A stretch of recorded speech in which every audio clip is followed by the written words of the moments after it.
Be ready. 5 seconds. Start. Madam, the bill which has been moved just now has been rightly described by the Prime Minister as a non-controversial bill and as a bill which is very useful in order to develop the atomic energy in our country. The bill provides for the regulation of radioactive and other prescribed substances which are to be used, which are being handled, which might be produced, and which might be imported, so that there may not be any hazards which are incidental to the handling of such substances, and adequate rules are to be made regarding them.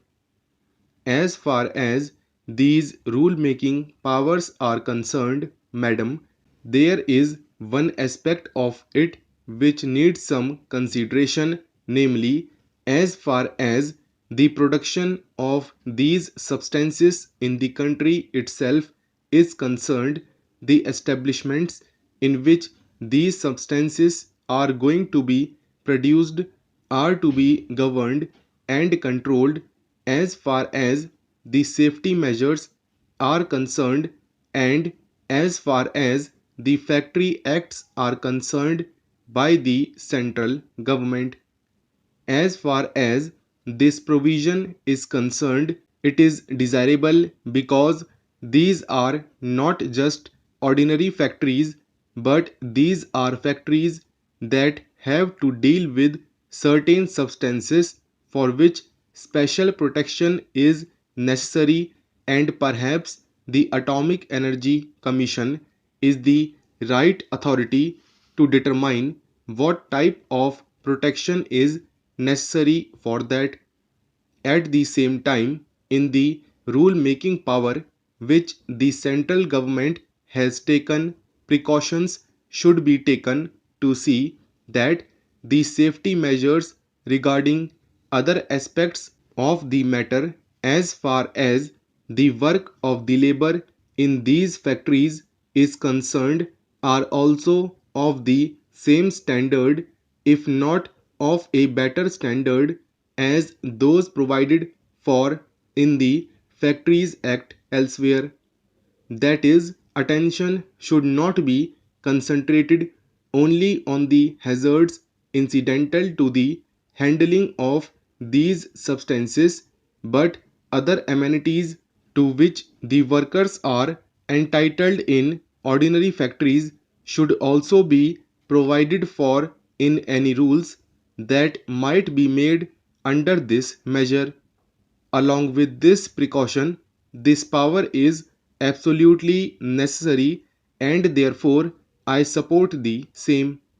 Secondly, there is the question of acquiring certain materials which might yield useful substances that are necessary for the development of atomic energy. The idea perhaps is to get all these materials within the control of the Atomic Energy Commission, because these substances are very rare and they are to be conserved. This raises the question of research and the facilities for enquiry which might be available to an ordinary citizen who may not be fortunate enough to have some employment or admission into these atomic energy establishments.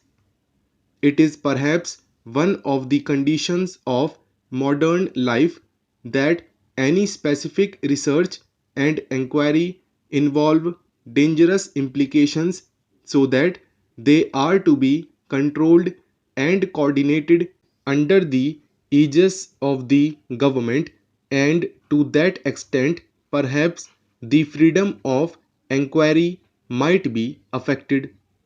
But at the same time, the history of scientific development has shown that all the worthwhile enquiries or many of the worthwhile inquiries and inventions have been made by people who are not easily amenable to any coordination or regulation of the type to which the government is normally accustomed, and therefore some scope has to be left for free inquiry by these geniuses in the community also. I do not know how that can be done, but perhaps one way of doing it will be to disseminate as much as of scientific information as is possible in the community to the largest possible extent, so that at least as far as the paperwork is concerned, no one is handicapped. I am just a layman, and I am not quite acquainted with the various types of developments that are going on regarding the issues connected with the development of atomic energy. But there seems to be some indication that any worthwhile jump that will now come in this particular field is likely to be on the theoretical plane, because as far as the practical aspects are concerned, we have reached a dead end, and it is not possible to go beyond that. In view of this, it is all the more necessary that, as far as the theory is concerned, and as far as the basic material connected with this theory is concerned, it is disseminated to the largest possible extent in our community, so that our people may become conscious of the type of work that is going on, and of the type of work that is needed in order to make further progress in this field and various other fields in this country.